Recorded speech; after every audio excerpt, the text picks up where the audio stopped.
Hello বন্ধুরা, কেমন আছো সবাইকে গুড মর্নিং জানাই। এই ভিডিওটা অনেক দিন আগেকার করা, আজ শেয়ার করছি তোমাদের সঙ্গে। দেখো, সেদিন বেঁচে গিয়েছিলো কিছুটা পাউরুটি, সেটা দিয়েই করেছিলাম স্যান্ডউইচটা। টমেটো কুচি, লঙ্কা কুচি, শসা কুচি, পেঁয়াজ কুচি সব কিছু নিয়ে নিয়েছি এখানটায়। আর একটুখানি গোলমরিচ, নুন, স্বাদ মতো, যে যেমন খাবে ঝালটা গোলমরিচটা সেরমই নেবে। আর একটুখানি টক দই নেবে।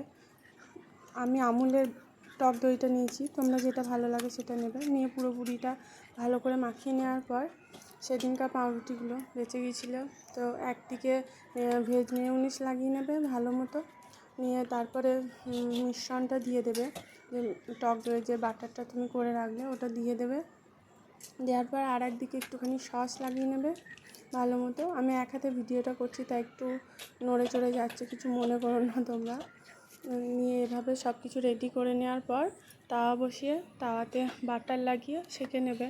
সেঁকে নিলেই রেডি হয়ে যাবে আমাদের টক দই দিয়ে স্যান্ডউইচ রেসিপি। দারুণ টেস্টি হয়েছিল খেতে, তোমরাও বানিয়ে খেয়ে দেখো কেমন লাগে। বাই সবাইকে।